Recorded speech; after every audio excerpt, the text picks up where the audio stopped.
Bom, eu apostaria que essa todo mundo lembra. Chegamos à Copa do Mundo de 2014. Claro que já se passaram 12 anos, mas acho que a gente pode dizer que aquele era um momento bastante complexo do Brasil.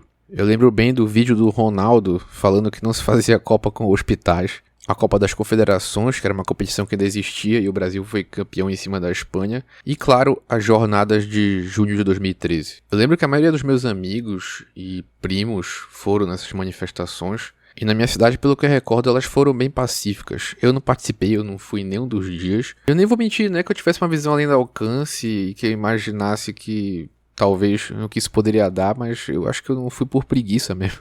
Mas na época mesmo eu já tinha um pouco de vergonha alheia, com o pessoal tirando foto pro Instagram, com as placas. Ainda assim era outro mundo, era outra relação com as redes sociais.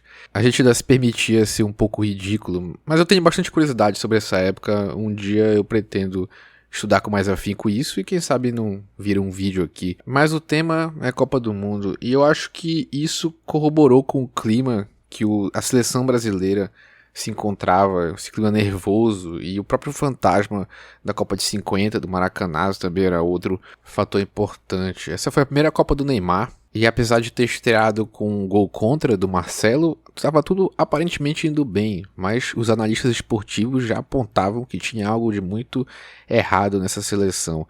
Assisti o Linha de Passe nessa época, programa de debate sobre futebol de um canal de esporte de TV fechada, com figuras como Mauro César Pereira, José Trajano, Paulo Vinícius Coelho e Juca Kfouri. Era como assistir o Yes com o Steve Howe e o Rick Wakeman. Eu tô exagerando, mas era muito divertido. Mas teve muito jogo bom nessa Copa. Lembro da Costa Rica despachando a Inglaterra e Itália. Lembro da Colômbia, que foi uma das sensações da Copa, com o Rames Rodrigues, foi o artilheiro da Copa, fez muitos golaços. Lembro da Holanda com o golaço do Van Persie contra a Espanha. No fim das contas, essa era uma Copa sem grandes favoritos. A própria Espanha, que tinha sido campeã em 2010, foi despachada na fase de grupo. Claro que todo mundo apontava que o Kroos, meio-campo da Alemanha, não errava um passe. Eu lembro desse comentário em todas as mesas redondas, para além do linha de passe, que pegavam o número de acertos de passe do Kroos e chegava a 95%, algo nesse sentido. Mas ainda assim não era um claro favorito. E dava para o Brasil sonhar, tinha o Neymar, mas o time parecia muito nervoso. Nas oitavas de final ainda contra o Chile, o jogo foi para pênalti e tem aquela imagem do Thiago Silva chorando. Isso marcou a carreira dele até hoje em dia. E nas quartas jogou contra a Colômbia e o Davi Luiz virou herói nacional com um gol de falta e teve a lesão do Neymar. E finalmente a semifinal contra a Alemanha, que aí realmente eu acho que todo mundo lembra. Talvez o placar mais icônico da história do futebol, o 7-1. Eu lembro que eu tinha apostado no bolão 5-0 para a Alemanha. Eu achei que eu ia ganhar sozinho esse bolão, mas o negócio não foi um pouco além. Recentemente eu resolvi reassistir esse jogo, ter no YouTube completo, e olhando realmente não tinha como ser algo diferente. O nervosismo do time, a falta de organização. Ficou até barato o 7-1, mas não deixa de ser icônico. Esse resultado acabou até influenciando na outra semifinal, que foi Holanda e Argentina, que foi um jogo também bem nervoso e que ficou no 0-0. A Holanda tinha feito uma estratégia contra a Costa Rica nas quartas de final, salvo engano, de substituir o goleiro. Eu não lembro se nessa época já tinha aumentado o número de substituições, mas cada time podia fazer 3 substituições. E a Holanda, nos minutos finais da prorrogação, fez esse movimento incomum de substituir o goleiro para um goleiro mais alto, pegador de pênalti, e deu certo e foi uma grande sensação. Contra a Argentina eles não conseguiram fazer isso e no fim das contas o goleiro titular realmente não pegava pênalti. E a final foi Alemanha e Argentina, o Brasil dividido, se torcia para a Argentina, que é o principal rival da seleção brasileira, ou para a Alemanha, que tinha humilhado o Brasil na própria casa. Bom, mas de qualquer forma, a campeã foi a Alemanha com um gol nos minutos finais da prorrogação, selando o seu tetracampeonato. A Copa do Mundo aconteceu no Brasil do dia 12 de junho a 13 de julho. Foram 171 gols, média de 2,67 por partida. Agora eu vou falar um pouco sobre o cinema brasileiro nesse período, mas antes vou pedir que você se inscreva no canal se você não for inscrito, deixa o like e um comentário. Esse vídeo faz parte de uma série que é a brevíssima história do cinema através das Copas. Eu vou até a Copa de 2022 e em seguida o canal volta para sua programação normal. Bom, o cinema brasileiro estava numa crescente de público e de filmes. Em 2014, as salas de cinema do país receberam um total de 155,6 milhões de espectadores, sendo 19 milhões para os filmes nacionais, ou seja, 12,2% do público. Para isso acontecer, foi fruto de políticas relacionadas à produção e ocupação de salas com filmes brasileiros e cota de tela também para TV a cabo. Pegando dois exemplos importantes nesse período, teve duas produções com médias de até 100 mil espectadores. No caso, foi o Som ao Redor, em 2011, e o Pouco Mais de um Mês, em 2013. Foi um período importante também para produções independentes, produções experimentais. Havia mais ou menos 200 festivais de cinema no Brasil nesse período, ainda que nem todos tivessem salas de cinema para exibição, era um espaço importante para fomentar produção. 2014 também teve uma lei interessante, que é a 13.006, que determinava que as escolas públicas exibissem no mínimo 2 horas de filmes brasileiros por mês como componente curricular complementar. Embora essa lei nunca tenha sido formalmente regulamentada, acho que serve como exemplo de políticas que possibilitavam a presença dos filmes nacionais nas telas, nas mais diversas telas brasileiras, né? Outro aspecto importante, e aí voltando um pouco, no período entre 2003 a 2011, os 2 primeiros mandatos do Lula foi um período de aumento do poder aquisitivo das camadas mais pobres, políticas de inclusão social e aumento do mercado interno, valorização do salário mínimo. Isso vai se refletir, por exemplo, no aumento do consumo de TV por assinatura, no aumento do consumo de DVD nas idas ao shopping center. A maioria dos cinemas estão vinculados a shopping center. Ainda que maior interesse seja nos blockbusters americanos, tinha um certo interesse por produções nacionais, especialmente comédias estreladas por comediantes que não estavam só na TV aberta, mas na TV fechada, por exemplo, comediantes do Multishow. Mas na verdade a Ancine não tem tanto poder quanto parece. Por exemplo, em 2014 foram propostos acordos com exibidores e grandes distribuidoras para regular a ocupação dos blockbusters americanos nos cinemas, que chegavam a ocupar 7 de 9 salas, por exemplo. E a rede de cinema Cinépolis simplesmente se negou a cumprir essa cota, o que levou outras redes exibidoras também a não cumprir.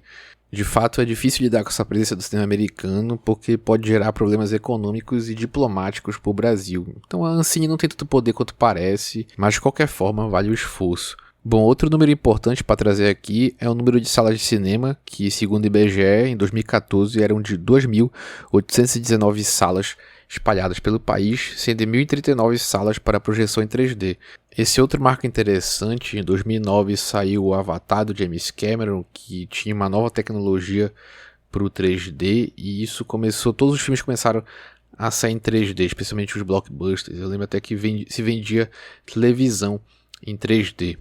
Bom, uma crítica que eu vejo dos principais detratores do cinema brasileiro é que só se tem filmes sobre 2 temas, que seria filmes de favela e filmes de ditadura.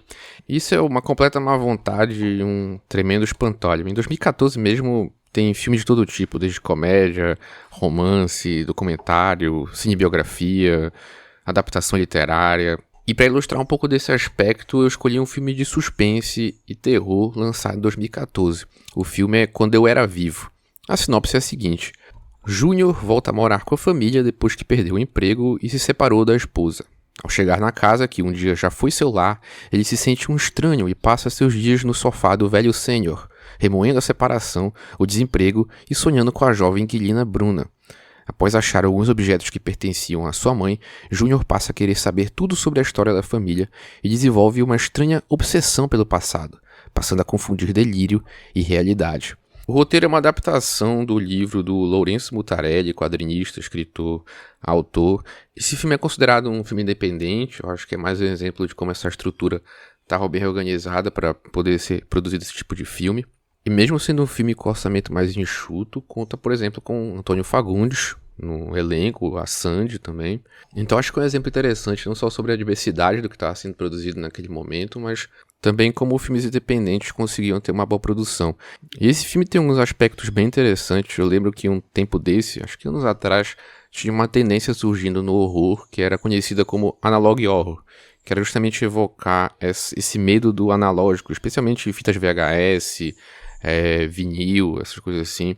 E esse filme lá de 2014 evoca essa ideia do analog horror, muito pela trama ser muito relacionada com essa busca pelo passado, essa relação com o passado, e o passado está muito atrelado a objetos, o que tem tudo a ver com o aspecto de feitiço, de fetiche com esses objetos, imagens de câmera, que justamente é o que apontava essa tendência no log horror, né? Essa imagem filmada caseira em VHS, o medo relacionado também com o vinil, com o ruído que sai do vinil, do som. E esse é um filme que se passa boa parte no apartamento, mas é interessante como esse apartamento vai mudando conforme a trama vai chegando no seu clímax. Então se cria todo um ambiente a partir desse apartamento, a partir desses objetos, a partir dessa interseção entre uma espécie de passado e presente.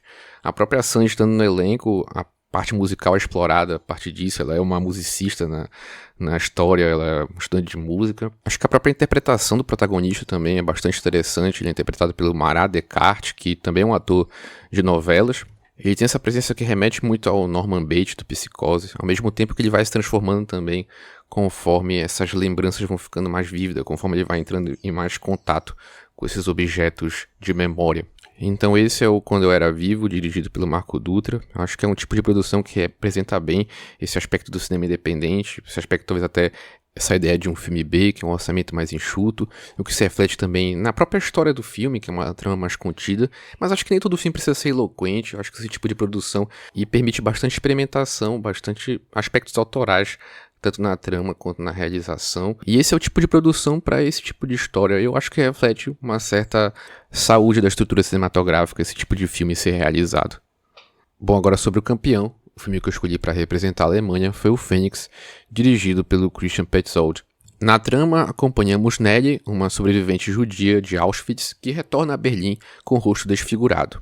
Após uma cirurgia de reconstrução facial, ela tenta reconectar-se com seu marido, Johnny, que não a reconhece e tenta usá-la em um golpe para herdar a fortuna.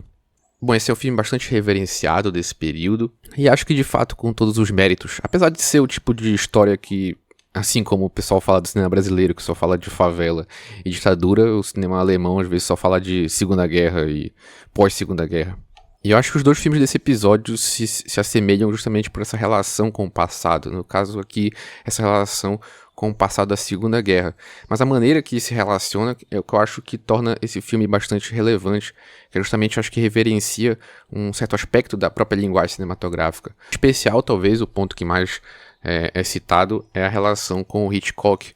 Talvez a própria dinâmica da personagem com o rosto dela, porque ele foi construído, mas não se assemelha com o rosto que ela tinha. Remete a alguns filmes do Hitchcock, como o Vértigo. Eu diria especialmente na relação dela com o ex-marido, é o que talvez mais aponte pro Vértigo. Mas, para além disso, acho que remete também O Homem Errado, acho que remete também a Rebeca, algumas cenas. E essas citações não são nem tanto diretamente, não são nem tanto em relação a essa dinâmica que a própria trama estabelece, mas alguns quadros, algumas sequências parecem estar carregados de reminiscências ao cinema do Hitchcock, por exemplo. Então eu apontaria como uma grande virtude desse filme, que se propõe a refletir sobre esses traumas do passado e faz isso a partir de sequências, formas já realizadas de filmes que também se relacionam com condições semelhantes que a trama desse filme estabelece. Então Fênix do Petzold tem esse status de clássico contemporâneo, de exemplo de como ainda são feitos filmes interessantes no século XXI e com todos os méritos,